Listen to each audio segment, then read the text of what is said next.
Buonasera a tutti, buonasera. Look at Steve, he's already all Azzurri out. I was feeling a bit under, but Steve, 3 Tylenol, some water, we're good to go. Because the show, it must go on, is it not? The show must go on. So, speaking of the show must go on, here we go.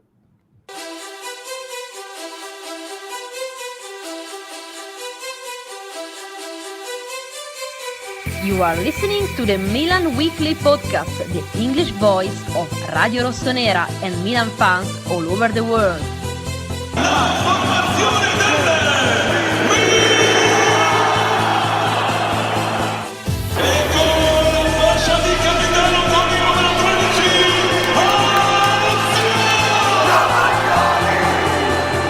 Donnarumma at the double, sensational from him. Rafael Leao produces a moment of utter magic. Teo Hernandez al volo! Teo Hernandez! Ancora lui! Una meraviglia! Ibrahimovic! Zlatan Ibrahimovic! Fuori classe assoluto!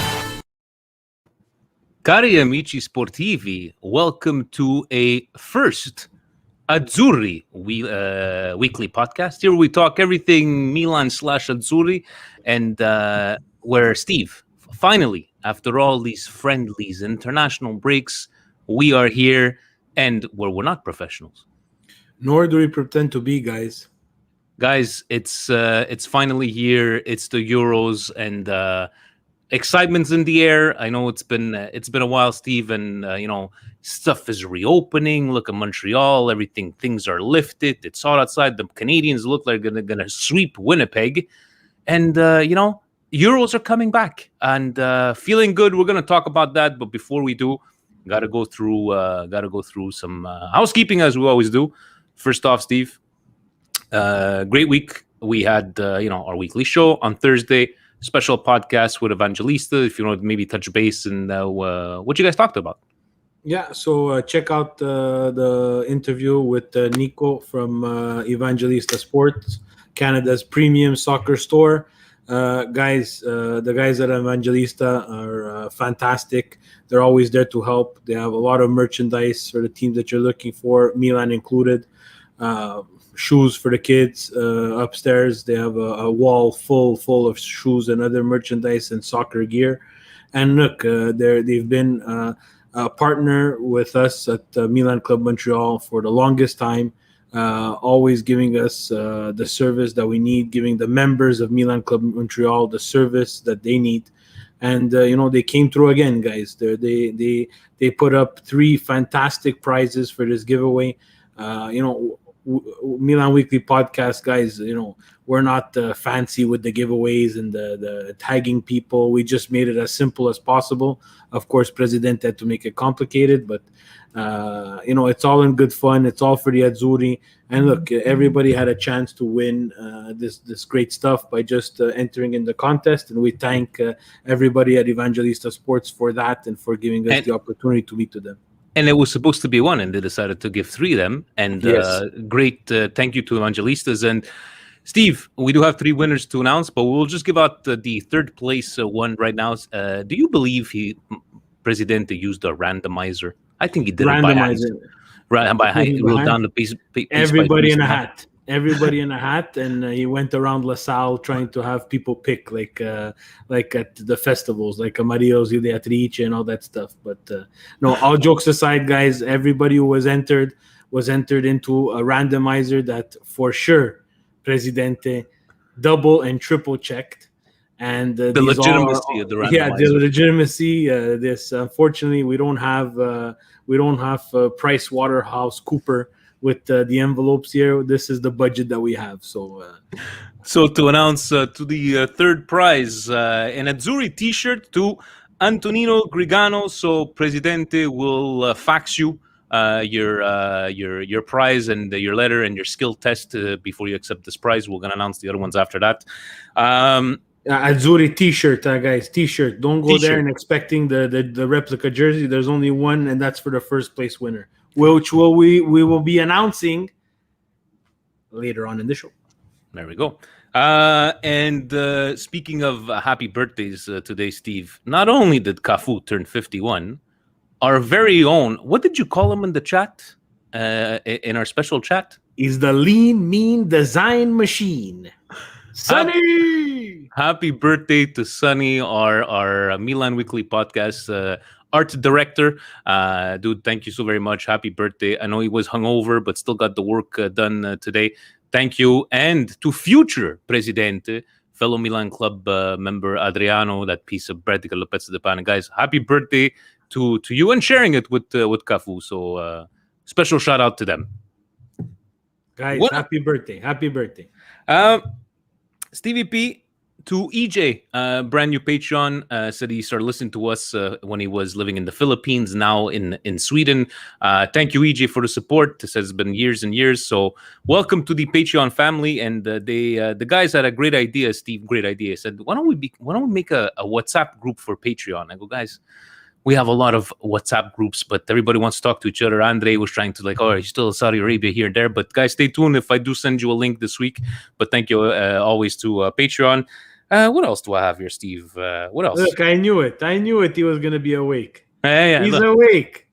Look, we never know what time it is really in Australia. Guys, giving, the guy is from Norway, living in Australia, living the life. Living the life. He's in lockdown, but he's living the life that he can live. He's Sonny, the lean, mean design machine. And poor you, Sonny, that you had to reach out that time on Facebook Messenger, and then we put you in a group with Presidente. So, jackets, I'm waiting. I don't want to jinx because I have a couple of Italy stuff here because, I am a jinx, Steve. But any other housekeeping stuff for you? No, Noor is kind enough to tell me that it's 11 a.m. in Australia, so there. Eastern Australia. Stevie P, let me go through the official lineups. I want to go, to see what your feelings are, if you had any changes or official lineups, official selection. Before I do that, how have you perceived the Azzurris since, we've had a bad 10 years, I would say. And to me, you're always going to support. And this is the true time where there are no team colors. We all, if you're Italian and you got to support the Azzurris, we like to criticize very much, right? And where I'm at, I'm like, but wait a second. Italy always made us stress out, qualify at the last second, and barely make it in. And now it's like I'm seeing this team, 13 games, only one goal, winning streaks. Mancini, picking the youngsters where people at one point, no, it's all about the old guard. Now it's all the new guard. How are you feeling? I know you've watched a lot more than me, more games, I would say, more the friendlies. What is your perception of the Azzurri so far? I think Mancini has them. I've been thinking about this for a long time now, and I think Mancini has them playing with a little bit of a chip on their shoulder because we didn't make the last World Cup.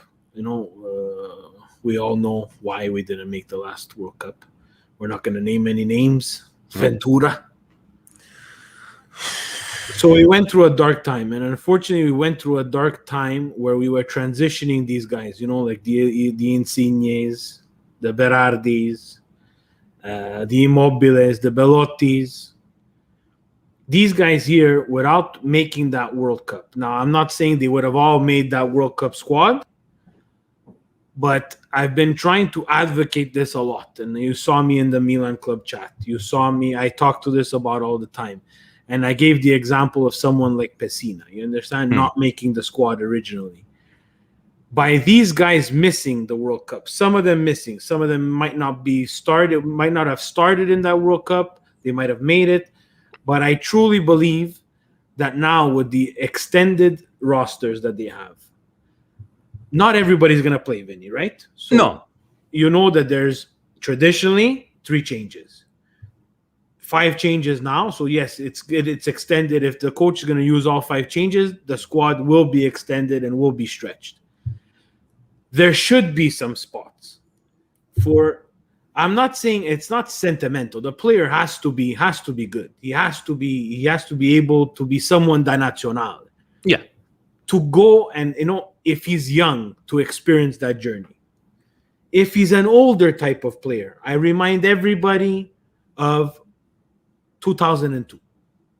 The ultimate mistake made by Italy was not bringing Roberto Baggio to 2002 in Korea, which I deemed the upside down World Cup. And very well explained, his side of the story in the Baggio Netflix special. But, and taking it to that Baggio special, Steve, the Saki, the way he treated him and the old mentality, I think it's a great explanation of how this mentality, and I'm not saying it's changed, but this is the mentality that got us the last 10 years of suffering, starting from 2010 on. Yeah, Would you say so? We lacked in the authority and the pedigree of the coach at the helm of the Italian national team for quite some time, right? After Lippi, the transition was very tough, right? You have to understand that whichever coach is going to take the place of Lippi is going to have a lot of work to do, because he's coming off a World Cup.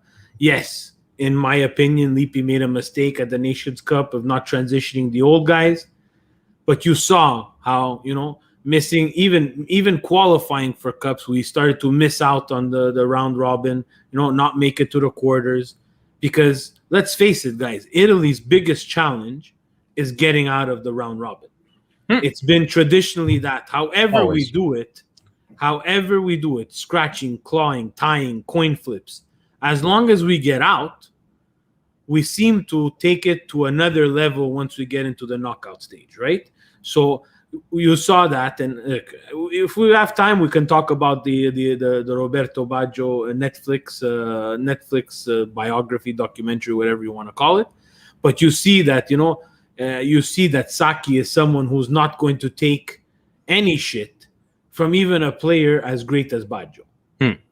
And I don't think Ventura commanded that. I don't think, if we go back, I don't think the other coaches commanded that type of, that type of being in control of the team. Ventura didn't have control of the team. He didn't know who he wanted to start. He didn't know who he wanted to select. He was very lost.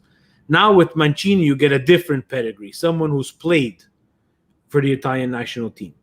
You found a good core of guys that have been gelling. Not too many old guys, right? And what we've seen, Steve, 4-0 against the Czech Republic, it's like, who is this Italy? When was the last time you saw them score the 4 goals? So I know these teams, these countries have gone through these kind of cycles. I hope it's happening for Italy, where the cycles of the Spain, the cycles of the France or the Germany, where what happened in Germany after 2006, they just completely revamped their system, and it took them 10 years, Steve, to get back on top, right? Same thing with France. Where was France in the 70s, or Platini in the 80s? But again, hopefully it's a good sign for Italy.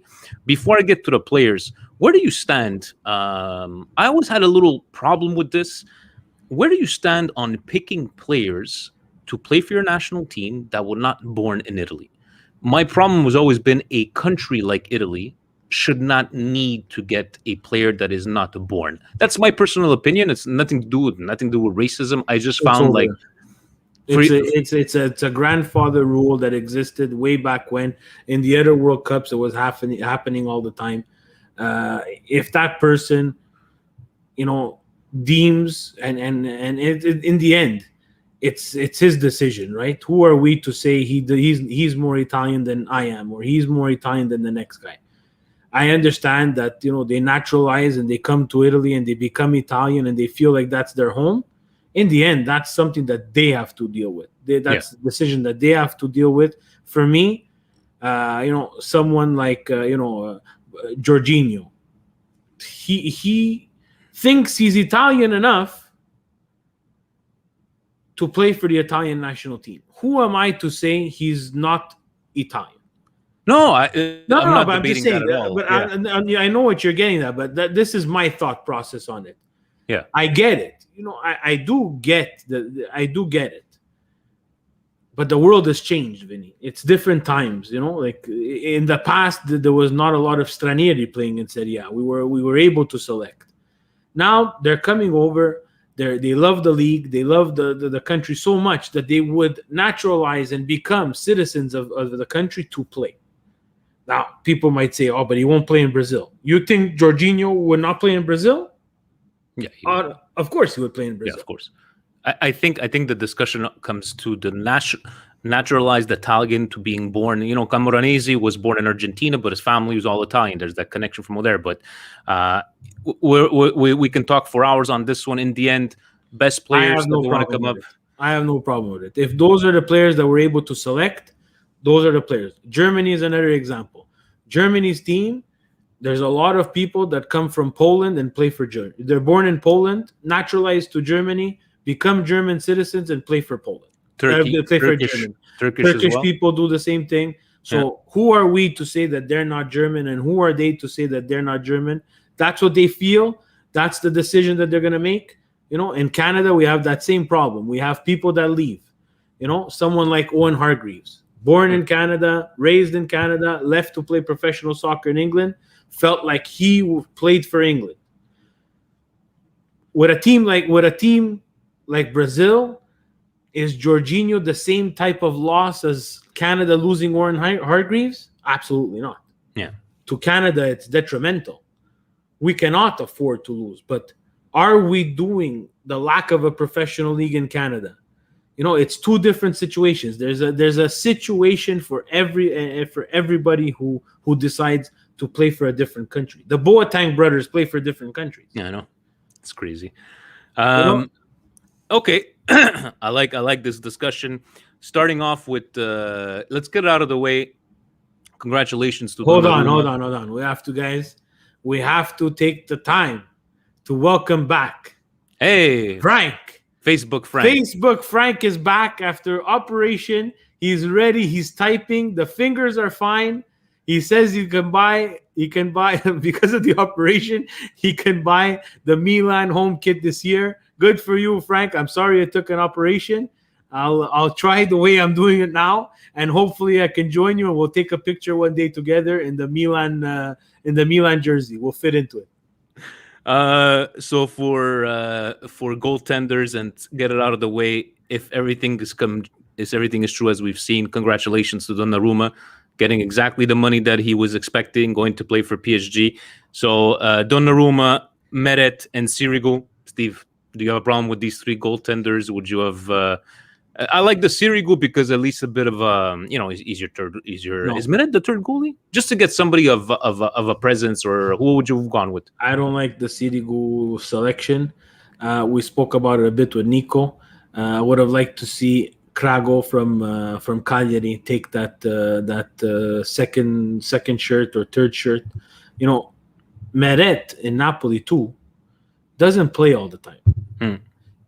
Sirigu at Torino, he is, if we look at compare it to hockey and goals against average, not very good. But isn't he like the Buffon of when was it? He was just third string goalie. At that point, you might as well bring Buffon, right?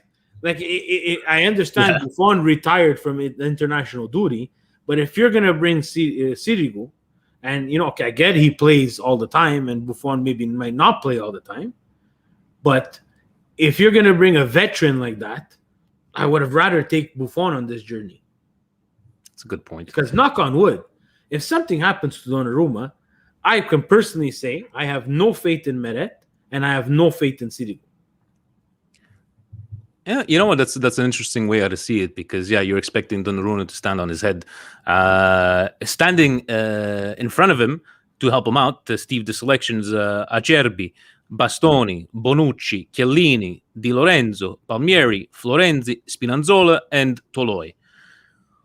I think this is a pretty good core of defenders. I think your Chiellini and Bonucci, people like to laugh, but I don't think you had a choice here for guys that have been playing together for that long. You do need a good mixture, as we're saying, of older and more experienced. But what do you feel about these defenders? Would you have taken anything differently? No, on the defender side, I think I'm happy. I'm disappointed in Romagnoli. I really thought that he would have made this Euro team, but his form was just not good. And he again, the same way like we talk about it for Milan, I'll talk about it with the Azzurri. If you lose your starting position in your team, it's going to be hard for you to get onto that Italian national team, right? So too bad for Romagnoli. I think that would have been a good boost of confidence for him. The other thing that hurt Romagnoli is that we have, Acerbi is a left-footed center back. So is Bastoni. Look,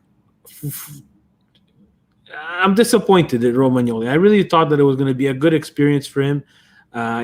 We see Vince Mancini saying Calabria should have been there. Look, we all had that same type of conversation when we saw the selection. Why not Calabria? Why not Calabria? And we found that out. But you also have to see that Calabria, once that selection came out, I don't know if it was timing, ended up in the operating room sitting and getting a sports hernia done, right? So give him credit that he played all this time with an injury, but at the Italian national team level, I'm pretty sure they knew he was playing with an injury, and they probably told him, look, we're not going to take you. We cannot take that chance. Get your operation, right? So I like what you're saying about Romagnoli, because taking in consideration, is bad the last 2 months, it would have a great boost. Not to say he would have started every single game, but I definitely agree with you on that one. There's one thing that I want to talk about with the center backs. I'm very interested. We saw against Czech Republic, Mancini start Bonucci and Chiellini.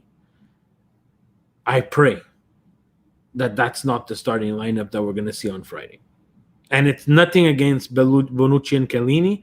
I just don't think that they're going to have the legs to complete the tournament. So if he has to make a pairing, I would like him to make young and old pairing if possible, which we've seen before. We've seen Chiellini and Acerbi. We've seen Bonucci and Bastone, where they complement each other, or however else you want to mix them up. But Bonucci and Chiellini, if they start against Turkey, look, it's the first game. But as we get on to the tournament, the legs, Chiellini is injury prone, right? So he has to prepare that. He has to prepare for the worst. If I'm Mancini, I'm preparing for the worst, like as if Chiellini's not there at a certain point. And I think Mancini, you've seen that he liked to really play around with formation, different players, but I definitely agree on that one, because probably not have the legs to go all the way. Centrocampisti, Stevie P. Barella, Cristante, Jorginho, Locatelli, Pellegrini, Pessina, that came on after Sensi's injury, and Verratti, which is he good? Is he not good? I guess from selecting him, because he might have a chance to recover. No, he had an injury. And Marco Verratti, it's just like every single time that he was, playing fantastic in the last years, and would come to the Azzurri, or injury, or I couldn't play up to par. But how about these midfielders? Are you okay with this selection? Would you have put anybody differently? No, I wouldn't have taken anybody differently. And, we had that conversation where I thought Pessina was someone that, yes, he does not start for Atalanta. But again, one of those young kids that he might not play. Actually, there's a very good chance he will not play. But does it say something where they made the selection of the Italian national team and still kept him around to practice? Then after they did the selection, right, they were all dancing with their funny suits. They're from Florida. They look like they were missing just a cigar. Sensi gets hurt. Now, my heart breaks for this guy. I get it. We said it at the beginning of the show, right? We remove all the we remove all the jerseys when it comes to Italy. Sensi, I don't understand what happened, because it's been a season of injury after injury after injury after injury, and now cherry on the Sunday where he will miss a chance to go to the Euros because of injury again. It's honestly to the point where it's not even funny anymore, where some people were posting as he was doing the caramba while they were doing he pulled his hamstring. I forgot who tweeted that, but it's not even funny anymore. I know. it destroys the mentality of a young player like that, right? But he's still young. He's got Still young. talented. Definitely, he's a kind of name that always comes up, during Serie A. So hopefully, he gets rid of this, these injuries. And hey, we got what two more years, right? The World Cup is going to be 2 more years next year. World Cup. What am I saying? Next year, right? Yeah. Yeah, Mancini is going to also have some choice in that midfield, which is really nice. Some players that really complement each other and different types of players, right? Like Jorginho and and the Locatellis and the Barellas. They give a different type of they give Option, Mancini options, exactly. Yeah. And for striking, Bellotti, Berardi, Bernardeschi, Chiesa, Immobile, Insigne, and Raspadori. You can't get better than this for Italy's pool of talent, right, Steve? These are the selections that he had to make. I'm going to say this as I said this with Nico the other night as well. If we go on merit on what you did during the season, Bernardeschi should not be on this team. 100%. But I think he's just good because of the quality that it shows you, maybe the lack of depth in Italian players. Because if you're going to go get a Bernardeschi, and you're saying, how many games did he play, Steve? Yeah, the thing is Can be that 10 games. There has to be something, because Bernardeschi makes this team, and I'm not going to say his stats off the top of my head because I don't know. But there cannot be more than 1 or 2 goals.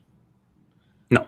Then you leave someone like Politano home for Naples, who, yes, did not play every game, but if I'm not mistaken, ended up with like 12 goals.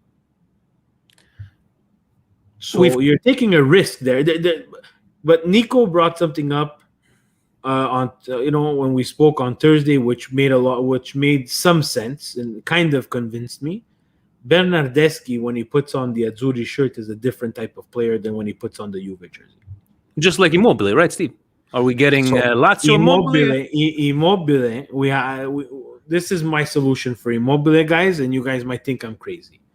I said that I would be willing to purchase a Lazio jersey from Evangelista Sport, Immobile on the back, fold it up, put it in a nice box, and send it to them before they get on the field for Turkey with a nice note. I'm going to say it in English because it's the English voice of Radio Rossonera. They can translate it in Italian if they want. Caro Ciro, how are you? My name is Stefano Polillo. I live in Montreal, Canada. For the love of Jesus Christ, put this jersey on underneath the Azzurri jersey so you can feel like you're playing with Lazio. And score tons of goals for the Italian national team and bring me home this Euro. 12-1 odds. Signed, Steve Polillo, Milan Weekly Podcast.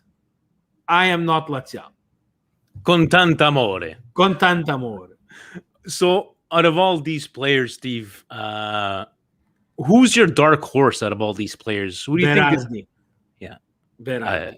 I think he's just grown. He's just grown so much. And we're not just going to go by what we saw in the last game, but Berardi's been a name that the Milan killer, right? He's been our Milan killer for even back at the Milan killer, days, right? But he's also done something that not a lot of people have done.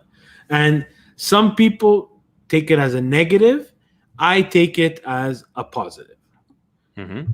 He's delayed his move away from from Sassuolo many times. Linked to Juventus, and now this is not all for him. He does struggle with injury. He did struggle at the beginning of his career with attitude and the way he kind of presented himself on the pitch. He was someone who would pick up a useless red card from here or there. But I think this year we saw a transition. We saw a change. He became like a leader at Sassuolo. And I think this guy is so talented. He's lethal off the right-hand side with his left foot. Yeah, He's taken right now. The other person that I want to mention is Chiesa, because I think Chiesa needs to have a coming out party. The problem is, do you put Chiesa on the left now? What do you do with Insigne? You put Chiesa on the right.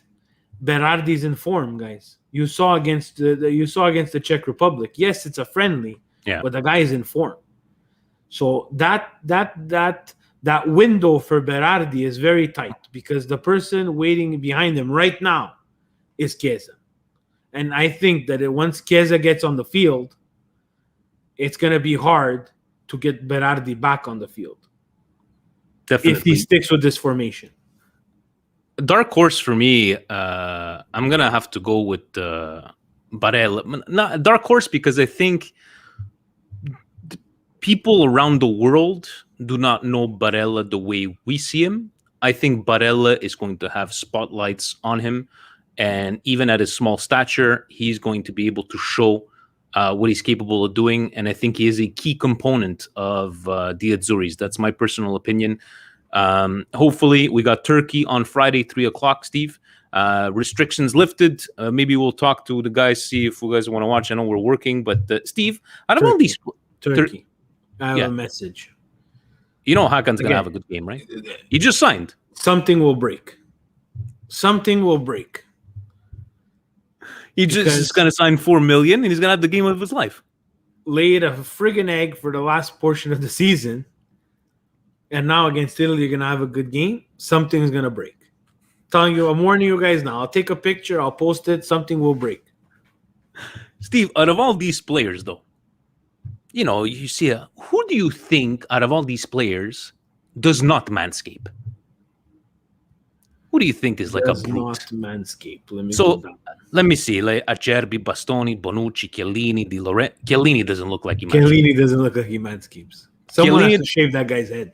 See, what he would be able to get, Steve, is the brand new Lawnmower 4.0 with you listen to those 7,000 RPMs right there.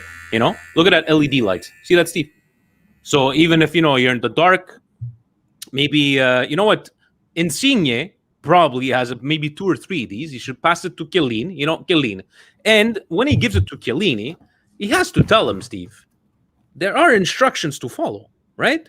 Low and slow. Very, very important. So the 4.0, which has the wireless charging, comes with different types of settings, 4 different lengths. What else is this beautiful? Guys, by the way, on the site, the exfoliator, the shaving gel for your balls. It's really a fantastic product. I don't know, Steve, did you feel it in your hands? It is completely different from the 3.0. Yeah, but it's a completely different machine. And Steve, we got the refined cologne as well, right?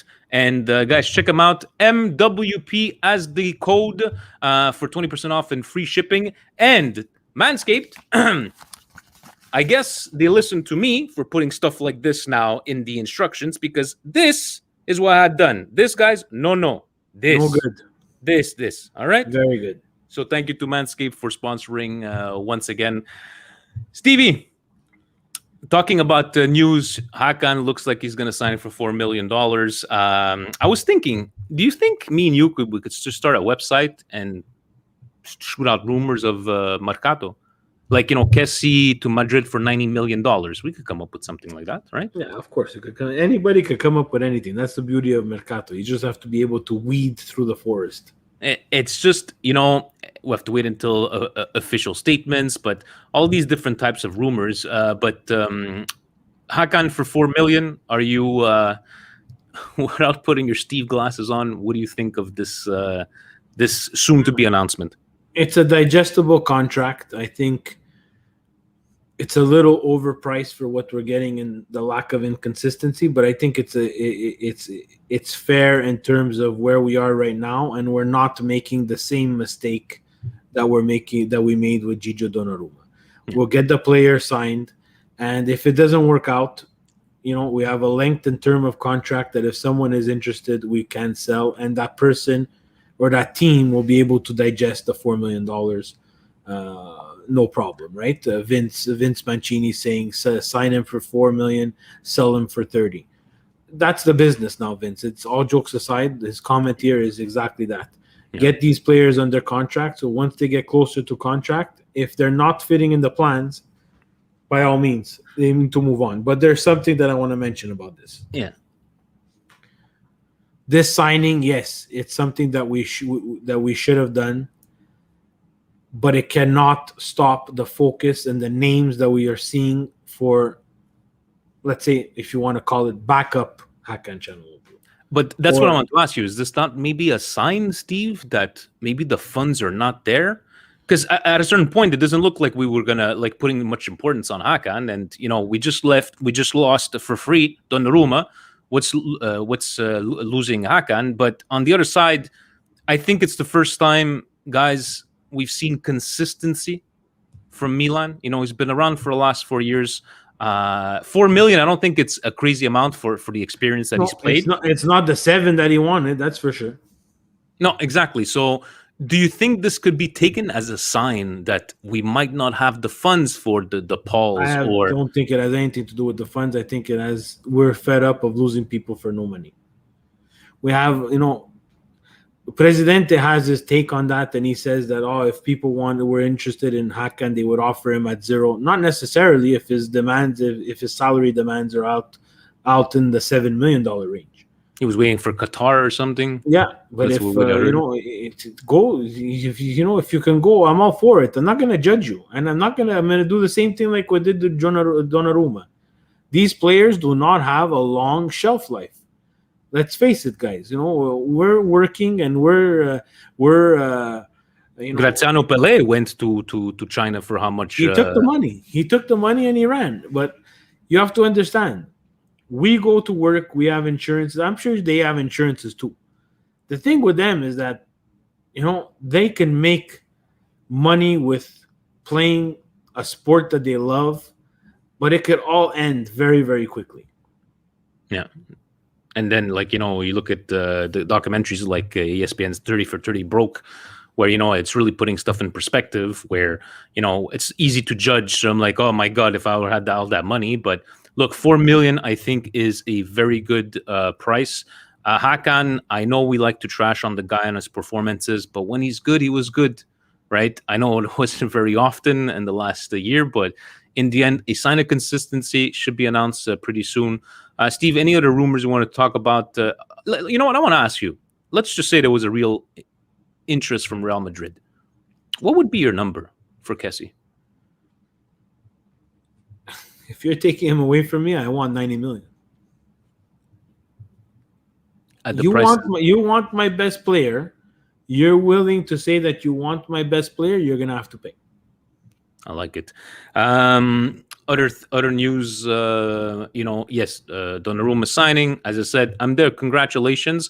I'm not going to trash him or whatever. It's done. It's over. Now, supposedly, he's going to be fighting for a spot with Navas, and somebody was saying, I wish he's going to play the bench. That would be so funny. I'm like, the guy, if he will play the bench and still make $10 million a year, good for him, right? He would feel like his brother. Very rich like his brother. And what else, Steve? I know that we were talking about Papu Gomez, supposedly the agent that does not want to leave.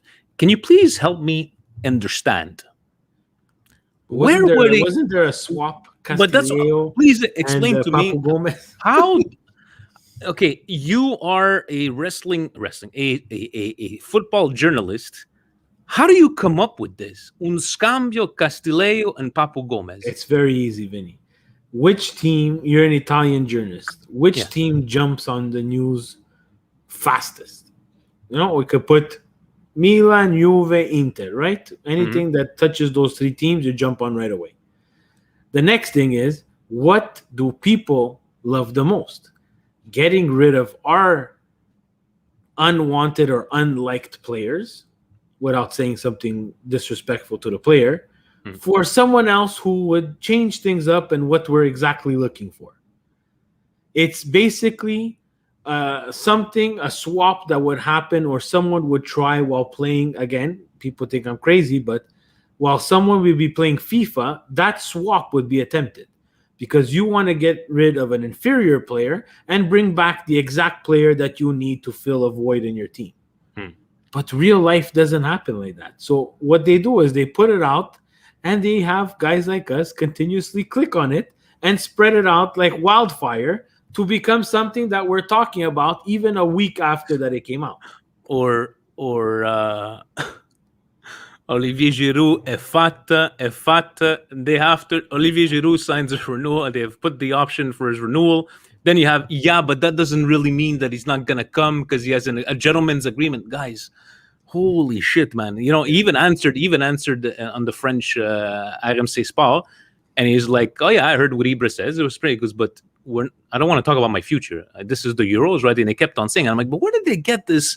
Yeah, I'm interested in Milan. The only thing he said, right, is like, he laughed about Ibra. He goes, I like his character, this and that. My options, whether it be Milan, this and that, and then they just write down Milan is an option for Olivier Giroud. Guys, just please read more of the articles, but it's entertaining, right, Steve? Very entertaining, and I love it. I really love it. I laugh at it. It's the best entertainment, because and you know what's getting me now? Not only the article and the imagination, it's the people's comments, how they take it and they morph it into something even better than the actual article. It's at least entertaining, and that's what I'm gonna leave it at. Stevie P, any other rumors before we head to the questions? We don't have that many. We should get through these pretty quickly. No other. I'm Euro focused. Yeah, I want Friday to come fast. Husney, hi Vinny and Steve. Hope you guys are all in the Euro mode. Looking at Leao and Hakan's performances in their national teams, where they seem to be miles better, would you guys like to see Pioli trying a different formation in preseason?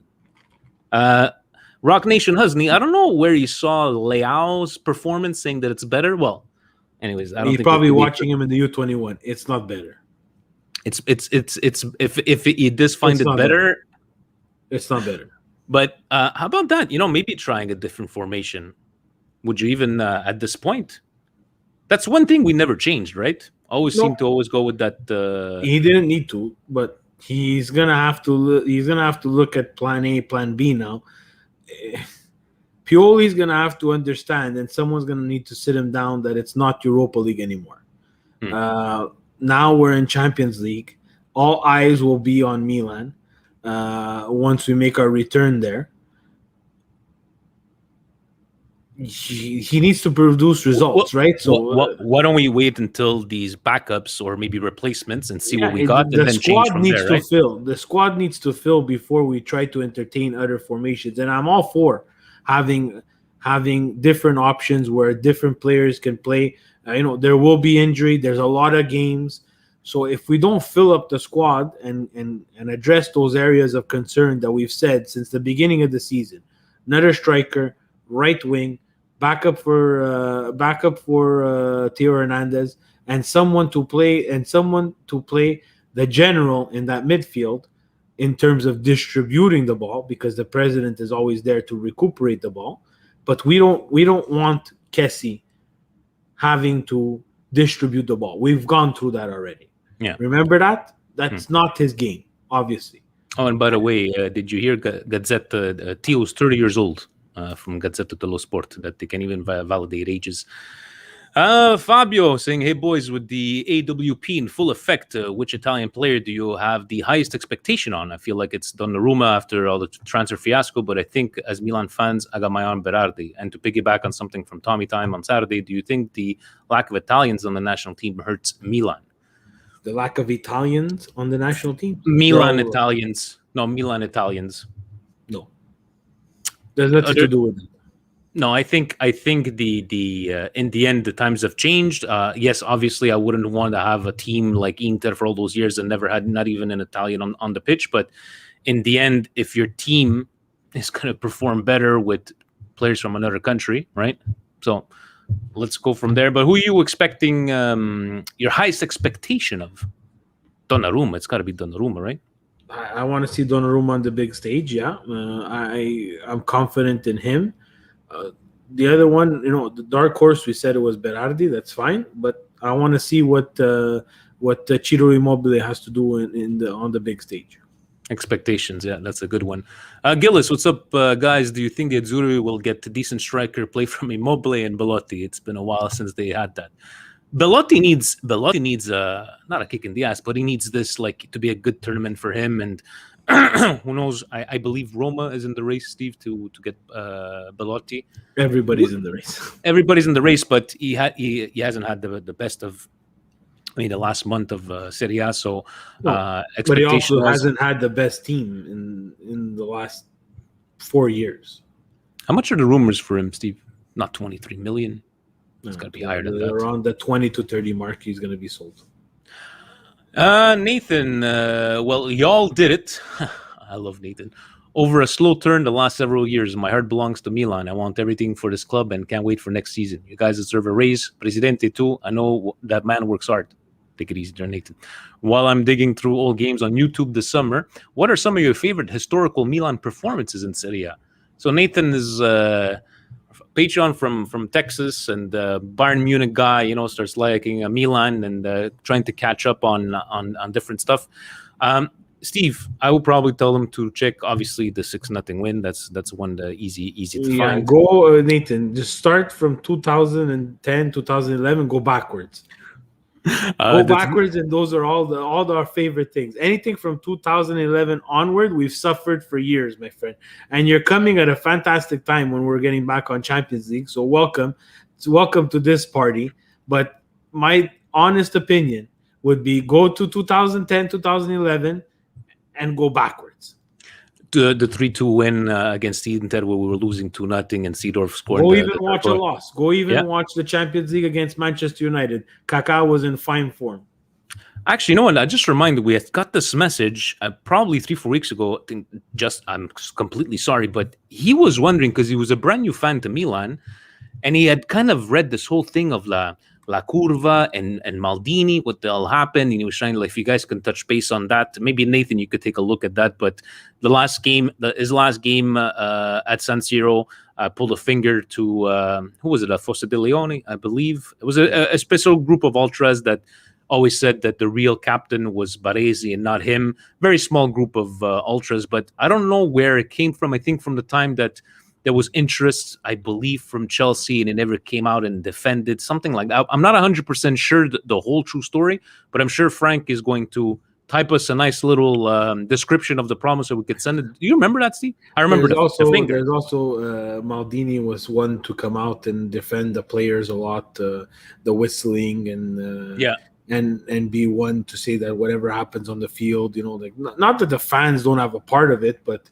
sometimes sometimes what happens on the field needs to stay on the field and cannot be, it can't be everybody's business all the time. Something along those lines where he kind of took almost an Icardi-like type approach towards the ultras where, It's an interesting story, and I'm sure Frank's gonna Facebook me a message because I've been sending him all these wrestling documentaries so he can spend the time at home. But David, I don't know if he's there or the first lady could tell us. I don't know. His bus is getting. I think it's gonna be a Winnebago this time. You know what? We finally found a couple of people that have more vacation days than the Presidente. That's for sure. When Angie and Dave signed their contract, whatever job they work, guaranteed they have like 70 vacation days. When you look at their pictures on social media, it's like, oh my God, they're home? What are they doing at home? Right? What are they doing at home? Gio just saying, cannot wait for Friday. I have the Peroni ready for the game. Good old Gio. Greg just sent this one. Reading the Mercato Madness, and I'm going crazy when I hear of these young players being make weight for potential deals. Have we not learned from Locatelli and Cristante? My preference is to loan them out for experience with a buyback clause. Secondly, how can we be serious about competing in Champions League when we cannot pay 25 million for Belotti, a recognized goal scorer? We need to open the checkbook within reason, and we need to get a top-level center midfielder, a striker, or right wing. Otherwise, is a group stage and no further. I totally agree, Greg, but I think they're waiting to see the options of selling. Right? We work. Oh, yes, they do work remotely better, but I think, Steve, that's what they're waiting for, right? Not splashing cash, because we need to figure out that the the players that are coming back, who are we selling? How much funds are we going to have? And I think they're not going to spend money stupidly. There's no mercato happening next to the Euros, guys. There's no it never happens near. It happens either way before or after. And after, you're gonna have to wait even longer because players are gonna want to go on vacation. No one's gonna, this whole thing with Donnarumma, it's very close to the Euros. So, physical signing, so on, the hoopla is all gonna be done at the Euro. The announcement is going to be done after. I'm convinced it's the rumors there. I'm pretty sure they'll do everything behind the scenes, but the announcement will probably be after. What do we have here on the Twitter machine? FIFA Chef. My main concern is our right center back. Apart from Bonucci, the only replacement is Toloi, and he primarily plays in a 3-back formation. Alternatively, play Azzurri Bastoni, but they're both are left-footed. FIFA Chef. Yeah. Do you think we should have taken Mancini, who regularly plays right center back for Roma? Yeah, FIFA Chef brings up a good point there. I was a bit disappointed too in Mancini not making the team. We took Cristante, who at Roma this year played center back and midfield. Now, we didn't take Mancini, who during the season at Roma played central mid when he was naturally a center back. So we took the risk with Cristante, which I'm not a big Cristante fan, but I would have rather have taken the chance with Mancini, and I agree with FIFA Chef. It would be a good combination with again the mixing and matching that Mancini is going to have to do. Before we forget, because we always don't look at the comments, we have a question in the comments. Why is UEFA still reviewing Milan in regards to financial fair play when our finances have been on the up in the last 2 seasons? Yet you look at PSG with Neymar, Mbappe, and soon Chicho. Sponsorship, they're balancing the books the way they got it, guys. It's fine to laugh in with financial fair play, but I don't think PSG has gotten away with fucking up the financial fair play. I'm assuming, Steve, we got this extra money from the sponsorship Fly Emirates, which is the owner owns the team as well. There's got to be a way for them to balance their books, because we said it when they did the whole Neymar and Mbappe deals in the same year. They have the funds. We look at always the funds on the field, the funds to pay the players. I'm pretty sure they have the funds to pay for the best financial fair play accountant in the world, and they have the best financial fair play accountant in the world. And next year they're not going to. I'm not going with conspiracy theory. I am not a fan of the financial fair play. I just think that it's not doing the job that it was intended to do. We're not reaping the benefits for the smaller teams, and I'm putting Milan in those there because we cannot compete with the $12 million salary net that will be given to Gigio Donnarumma. No, and nobody in Italy would have been able to. No one in Italy would be able to give Gigio Donnarumma $12 million net and also have Neymar. It's getting gross, 12 million. Getting 10 net a year. 12 gross to get 10 net. Still 12. I saw 12. It's 12. It's still 12, and it's still crazy. Yeah. 12. And I think that Elliott, when they came in, yes, they want to possibly sell this team, but at the beginning, it was probably not to win right away. So cut the fat, try to save some money. So that's why I don't see Milan spending $70-80 million for a player, but trying to get better and better and start winning. What is he telling? Greg's giving you some kudos. Capologist. It's exactly that, and it's great to make that transition to North American sports. The capologist is hit. Once they put in a salary cap, capologist became a position that people study and go to school for, because if anybody has a chance to watch, I'm not the biggest baseball fan, but if you have a chance to watch Moneyball, it will blow your mind. And especially that it's based on true story. Yeah. It's fantastic, guys.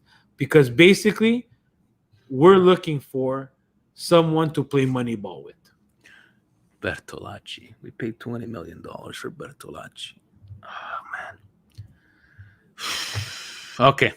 And Eddie Milanista is saying, if when Hakan renews, does that mean we won't sign another playmaker? Surely Maldini and company know Hakan does not have the quality and consistency to take his team to the next level. We did discuss that. I think they definitely will sign, but I'm not convinced that they will go sign a premier playmaker, maybe somebody that's probably is equal, and then asking us, who are we most interested to see play in the Azzurri. We answered that. Steve, did you want to add something to the Hakan question? Cannot go with just Hakan, obviously, and I'm not even happy with Brahim Diaz. Yeah, and they're trying to maybe loan him out. It's fine. I think Milan wants to, again, if we take loans and we have options to buy and we can make those calculated choices from teams like Real Madrid, Chelsea, whoever we do good business with, we have to take, guys, because we're playing Moneyball now. We don't have 12 million to give to someone net per year. You could forget about the Haaland. You could almost forget about anybody from the EPL because they're just way overpriced unless they want to take a salary cut. Give me the Hauges, give me the salad makers, these diamonds in the rough that become. But that's not good enough, Vinny. You have to go to another level now. Now you're going to another level now. Or give me the Mike Magnans at $15 million that wins a Ligue 1 Cup and is a up and comer. So those are the kind of deals that you wanna. You have to scout well and look for these types of players like Mike, and hopefully that they pan out. We still need to see this guy in Serie A. I will not be convinced till I see him play. Just the way you said you want to see Donnarumma on the big stage and really be convinced that he's a world class. Yeah. Stevie P, any indigestions of this week? Anything came in boiling inside of you? Two things. One, it was the way Italy announced their Italian national team. I thought that beat me to the punch. I understand that.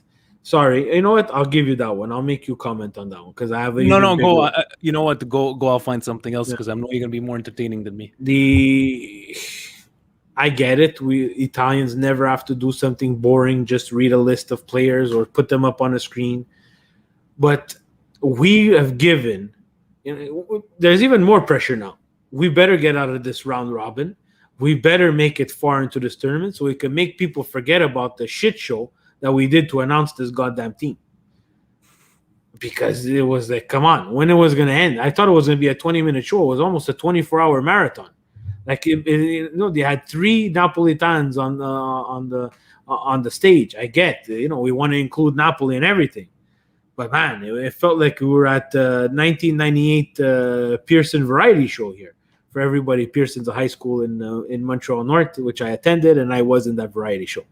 From the suits to the music to the white collar shirts, like I felt like I was just overblown with what was happening, and I didn't understand why we had to just take it. We just couldn't have just made it spectacular. But you saw the players sitting in the audience. Like Locatelli looked like he was really uncomfortable. Like, this is not for me. I don't want to be Gattuso. Yeah, and that's exactly what I thought of. Like, could you imagine, Totti and Gattuso and Pirlo, Luca Toni, Inzaghi? Just think of the 2006 national team sitting there for 4 hours, waiting to get their name called, where they know that they're going to be called. Oh man, that was. That was my interesting. I have another one, but you can go. No, I just hope that Lioto goal. I don't know if you remember when they did the video of Conte in the announcement, but they were doing all the voiceovers on the last one. I hope they do one for this one here because they're always funny. My indigestion for me, it has to go to a lot of blind Azzurri fans. Guys, I love the enthusiasm, right? Please do not forget, we haven't won shit yet. And do not forget, 2010, the last 10 years have been horrific. So manage your expectations, like Stevie P likes to do, right? One game at a time, right? And let's see the progression from over there. So don't trash teams like France. Don't trash teams like Germany that were the best in the world. Keep your comments to yourself, because if you got to put your foot in your mouth for saying stupid things, that's why I don't talk, because I'm a mush. So that's my indigestion. Yeah, just answering Joey there. I think it was 2006. Azzurro. Yeah, It was 2006. I think it was 2006, but at least it was for charity, Joey. At least it was for charity. And Gattuso was singing too. That was funny. Yeah, Steve, Greg wants to know: Do we call Mike Mignan Filet Mignan? No, I call him Mike Manjone. Mike Manjone. Mike Manjone. So that's gonna be a new T-shirt. Stevie P, your second indigestion. Yeah, this hurts me, guys. I don't even remember when I don't even remember if I watched it and I forgot to say it on last podcast. But I know some people, if they didn't watch it or they watched it, have their own opinion on it. My indigestion of the week is the documentary on Netflix for Roberto Baggio. That was terrible. Let's talk about it. What was terrible. What? Because I was expecting a documentary, Steve. Yes. I was expecting the sit downs, the old players, Saki talking. Because right now, I'm not saying it's not true, but it's only his point of view. Yeah. And you're a god, Roberto Baggio.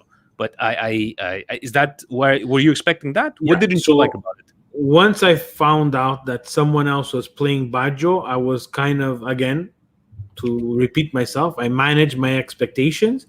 But this was way lower than my expectations. And no offense to like people who are in the cinematography world and who put hard work to actually make that movie, and I think Baggio's daughter's in the movie. She plays the cashier. But Vinny, you missed major parts of this guy's life.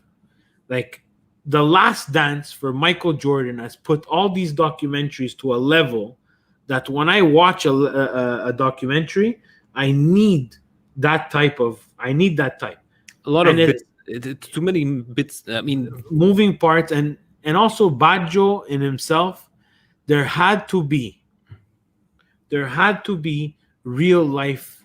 There had to be real life footage of him.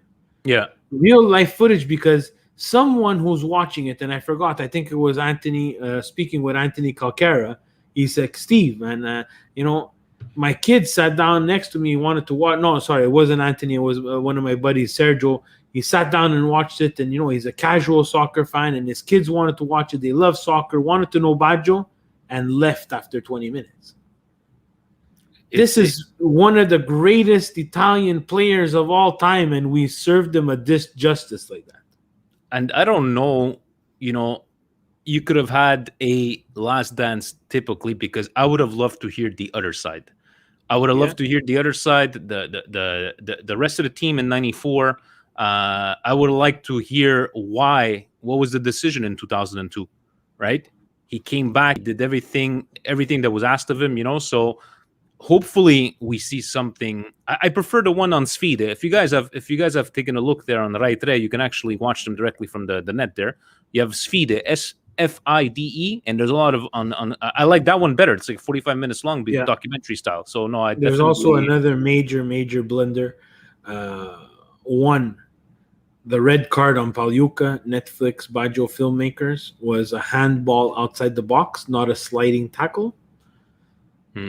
And Baggio filmmakers, you forgot like a large part of his career at Juventus in this movie.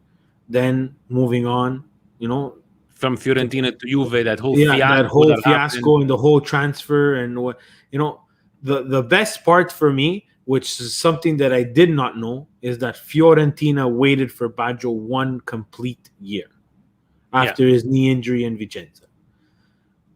And how like he became back to himself because of Buddhism, and like it was a big part of his life, but I don't find they gave it 2 minutes, 3 minutes, and it was more fantasy. Well, like the whole how it was part of his life, or like the guy from the record store.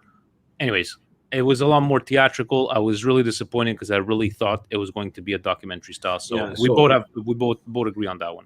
Just asking Paul, answering Paul's question. I don't know. He wasn't in the movie. Was he involved in signing off on it? I hope not. I know that he watched it and it was emotional for him, because there's also a very there's a very interesting portion of the movie which drags on throughout the whole movie, where you see the relationship with him and his father.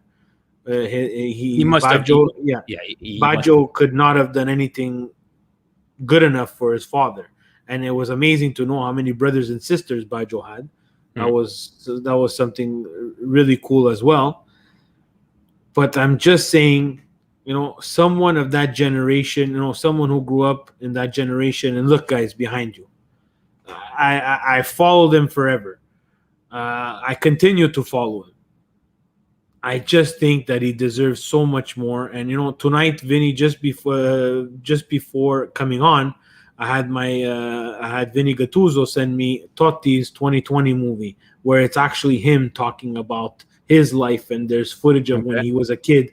And I just started to watch a bit of it because, I'll be honest with you, I was on the can, and I thought it was a highlight. But the guy sent me the whole movie. So I'm interested to see that one, and that looks like the type of movie that I would have liked to have watched. It's like I shared it to our Patreon. It's a Paolo Maldini DVD. It's about 10-15 years old. It's 2.5 hours long, and it's him. His dad's talking, where he grew up, how he came up to the Milan system. That's what we want to see, not a, what do you call these types of movies? The docu-series or anyways. But I wish they made the doc like the one of Maradona. Yeah, Maradona. Yeah, but Maradona's was good too. But Mike, Maradona, they missed a lot of parts too. They started at Naples. We missed all of Barcelona. We missed a whole bunch of his life. That I get that it was gonna be long, but maybe break it. Do it right. But just do it. Just do a Netflix style.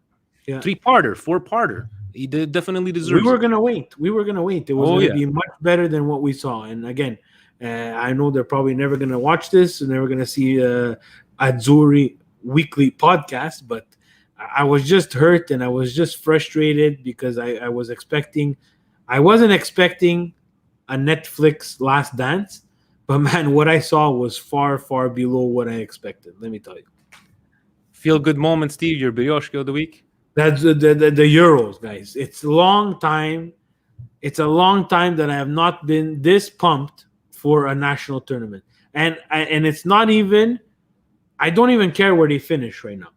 I'm just that pumped for Friday. I know Friday will change, but I'm that pumped for Friday that I don't care where they finish. I just want to see these youngsters get on the pitch, perform like they've been performing, and let's go, guys. Let's go.